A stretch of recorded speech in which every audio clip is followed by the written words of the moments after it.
Le soleil de midi écrasait les rues d'Accra, mais la chaleur n'atteignait pas le cœur froid d'Ama. À 29 ans, elle avait appris qu'elle souffrait d'une forme agressive de sclérose en plaques. La nouvelle avait sonné le glas de leur mariage, bien plus que les dettes accumulées par Kojo, son mari ambitieux mais éternellement fauché. Ils vivaient dans une modeste maison aux murs défraîchis, près du quartier commerçant de Makola, où Kojo rêvait de faire fortune dans l'exportation de textiles. Devant le diagnostic, son masque d'époux aimant s'était fissuré. « Je ne peux pas, Ama », avait-il déclaré, ses yeux fuyant les siens. « J'ai besoin de liberté, d'une femme qui m'accompagne vers le succès. Ta maladie, c'est une encre qui coule. » Le soir de son départ, il avait glissé son alliance sur la table de chevet. Un bruit sec, définitif, qui résonna dans le silence de la pièce. Il partait pour Dubaï, prétextant un investissement majeur, laissant Ama seule, son corps luttant déjà contre la faiblesse, et son cœur brisé par une trahison plus douloureuse que n'importe quel symptôme physique. Il avait abandonné sa femme malade, mais il ignorait que ce geste, né de l'égoïsme, était l'exacte impulsion que le destin attendait. Il ne restait à Ama que quelques cédises et la compassion de sa voisine. Ama se retrouva à la merci de la générosité des autres. Sa voisine, Mama Adjoa, une matrone au grand cœur tenant un petit stand de wangche, lui apportait quotidiennement son repas. Les économies de Kojo avaient disparu avec Kojo lui-même, et le stock de ses médicaments onéreux s'épuisait dangereusement. La solitude rongea l'ancienne vitalité d'Ama. Allongée sur son lit, les douleurs lancinantes dans les jambes, elle revoyait les promesses de Kojo, la passion des débuts qui s'était transformée en calcul froid. Il l'avait choisie pour sa beauté et sa famille influente, avant qu'elle ne perde tout, mais il la laissait maintenant pour sa propre survie égoïste. Un mois après son départ, Ama tenta de l'appeler, mais son numéro était désactivé. Kojo avait coupé tous les ponts, effaçant leur vie commune comme une simple erreur de parcours. Ama pleura pendant des jours, le désespoir s'épaississant comme la brume matinale sur la lagune de Corlay. Un après-midi, Mama Adjoa la trouva effondrée, une boîte de comprimés vide à ses côtés. « Le destin ne t'a pas oubliée, ma fille », murmura la vieille dame en la berçant. « Il se contente de te préparer une autre voie. » Cet abandon total fut le creuset de la métamorphose d'Ama. Elle comprit que pour survivre, elle devait se défaire de Kojo, non seulement de sa présence physique, mais de l'idée même qu'elle avait besoin de lui. Alors que Ama était au plus bas, l'inattendu se produisit. Non pas un miracle divin spectaculaire, mais un signe discret, une opportunité que seule l'extrême vulnérabilité permet d'apercevoir. Un matin, un homme élégant, en costume traditionnel kente, se présenta à sa porte. Il n'était pas envoyé par Kojo. Il s'agissait de Monsieur Danso, un notaire de Kumasi. Il lui tendit une enveloppe scellée contenant une petite somme d'argent et une vieille photo. La photo montrait la grand-mère d'Ama, souriante, à côté d'un homme que la famille n'avait jamais mentionné. Le notaire expliqua que cet homme, un cousin éloigné et richissime magnat du cacao, venait de décéder et qu'il avait laissé un legs secret à Ama, la seule descendante qu'il avait pu retrouver. Le legs était modeste en termes de capital de départ, mais il était accompagné d'une clause stricte. L'argent ne devait être utilisé que pour lancer une entreprise et sous la tutelle d'un mentor choisi par le notaire. C'était la chance de sa vie, mais aussi une immense responsabilité. Ama sentit une flamme se rallumer. Ce n'était pas Kojo qui l'a sauvée, ni un coup de chance aveugle. C'était un plan patiemment échafaudé par un membre de sa lignée, un soutien qui venait d'outre-tombe. Elle accepta, réalisant que le destin l'avait forcée à être seule pour mieux la servir. Le mentor, un jeune homme d'affaires nommé Kwame, était aussi pragmatique que Kojo était rêveur. Il avait une exigence. Ama devait utiliser ses talents. Ama, passionné de dessin et de mode, décida de créer une ligne de lingerie haut de gamme utilisant des motifs inspirés du kente ghanéen et des soies luxueuses. C'était un marché sulfureux, mais très lucratif. Elle ne pouvait pas encore se déplacer facilement, mais elle dessinait et dirigeait tout depuis sa chambre. Kwame se chargeait de la logistique, du choix des ateliers de couture et des livraisons discrètes. Sa maladie devint sa force. Le temps passé alité lui permit de peaufiner des designs d'une finesse et d'une complexité inégalées. 2 ans passèrent. Les fonds initiaux s'étaient multipliés.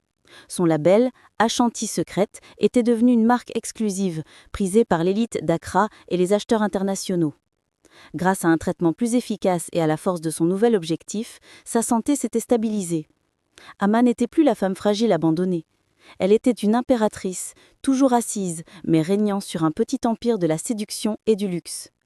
Elle était devenue une femme plus attirante que jamais, le pouvoir et la confiance ayant remplacé la tristesse. La rumeur de la réussite spectaculaire d'Ama finit par traverser les mers. Kodjo, après 2 années désastreuses à Dubaï, où il n'avait fait que de petits boulots et avait perdu ses maigres économies dans une escroquerie, revint à Accra, la queue entre les jambes. Il s'attendait à trouver une femme brisée, dépendante, peut-être même déjà morte. À la place, il découvrit l'enseigne sobre et chic d'un Shanty Secret dans un immeuble prestigieux d'Oss. Ama n'était plus chez elle. Il parvint à obtenir un rendez-vous, se présentant comme un ancien associé. Quand il pénétra dans son bureau, il fut ébloui. Ama, assise dans un fauteuil ergonomique moderne, portait une robe élégante qui accentuait sa nouvelle aura d'autorité. Sa beauté était plus mature, plus aiguisée, rehaussée par la prospérité. « Kodjo », dit-elle d'une voix calme, sans aucune émotion. Il se lança immédiatement dans un discours larmoyant, niant son abandon, prétendant avoir fait faillite après un grave accident, et clamant que leur amour avait été la seule chose qui lui avait permis de survivre. Il l'a suppliée de lui donner une seconde chance, promettant de s'occuper d'elle et de sa maladie pour le reste de sa vie. C'était une performance misérable, mais il était prêt à tout pour accéder à sa richesse. Ama écouta Kodjo avec une politesse glaciale. Elle le laissa terminer sa tirade pathétique, observant la façon dont ses yeux parcouraient la pièce, s'arrêtant sur les œuvres d'art et le mobilier onéreux. « C'est une histoire touchante, Kodjo, » répondit-elle finalement, le regard perçant. « Mais je n'ai plus besoin de sauveteur. » Elle lui rappela la nuit de son départ, les mots blessants qu'il avait prononcés et l'abandon qu'elle avait ressenti au moment le plus critique. « Tu m'as vu comme un fardeau, Kodjo. Aujourd'hui, tu me vois comme un distributeur automatique. Mais je ne suis ni l'un ni l'autre. » Il insista lourdement. « C'est Dieu qui m'a ramené vers toi. Il m'a montré que j'avais fait une erreur. Nous sommes destinés à nous retrouver. » Ama sourit, un sourire qui n'atteignait pas ses yeux. « Dieu a en effet eu un plan. Il a simplement utilisé ton égoïsme comme le premier pas. » Elle se leva lentement, s'appuyant sur sa canne, ce qui lui donnait un air de reine s'élevant de son trône. Elle lui offrit de l'argent pour payer son vol retour et lui conseilla de ne jamais revenir. Kodjo refusa, vexé, et promit de se battre pour elle. Il ne comprenait pas que sa force venait justement de son rejet de sa faiblesse passée. Alors que Kodjo tentait de s'accrocher, mendiant des opportunités et traînant autour de l'immeuble d'Ama, cette dernière décida qu'il était temps de révéler l'intégralité du plan. Elle le convoqua une dernière fois, cette fois dans un restaurant de luxe surplombant la ville. « Tu te souviens du voyage d'affaires que tu devais faire à Dubaï ?» demanda-t-elle. Kodjo acquiesça, se redressant, pensant qu'elle allait enfin s'attendrir. « Ce voyage n'était pas une opportunité que tu as trouvée, Kodjo. C'était une opportunité que j'ai payée. » Ama lui expliqua que quelques semaines avant son diagnostic, le notaire avait pris contact avec elle. Il avait été horrifié par l'attitude opportuniste de Kodjo et avait perçu son manque de soutien. Le cousin décédé avait laissé une directive spéciale. Ama devait être émotionnellement et financièrement indépendante pour pouvoir guérir. Le notaire, en accord avec Kwame, qui est en réalité son neveu, avait approché Kodjo et lui avait offert une avance pour un faux projet à Dubaï, à la seule condition qu'il rompe définitivement avec Ama et disparaisse.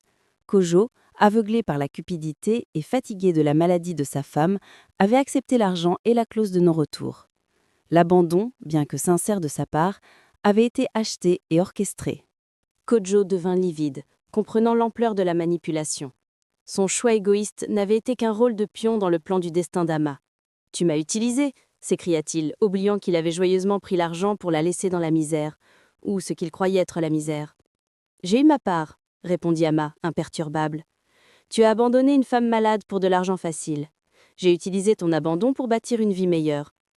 La différence, Kodjo, c'est que mon plan a réussi. » Elle se tourna vers Kwame, qui était resté silencieux mais protecteur à ses côtés.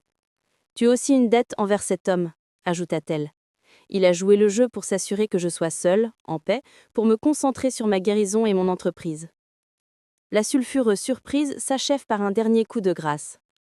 Ama et Kwame se tenaient la main, leur affection évidente et profonde. « Nous nous marions l'année prochaine, » annonça Ama. Kodjo comprit qu'il avait perdu non seulement sa femme, mais aussi l'accès à la fortune qu'elle avait créée grâce à la liberté qu'il lui avait vendue. Il quitta le restaurant, définitivement brisé. Amma, désormais en paix et puissante, avait atteint son objectif. Le plan de Dieu pour elle avait consisté à la libérer de l'homme qui se serait éteint avant de l'avoir aidée à s'élever. Quelle fin incroyable! Le plan du destin a finalement triomphé de la trahison. Mais que serait la vie d'Amma sans la fidélité et le soutien indéfectible de Mama Adjoa, la voisine au grand cœur? Pensez-vous que Amma devrait offrir une part de sa fortune à Mama Adjoa pour la remercier de l'avoir sauvée des ténèbres?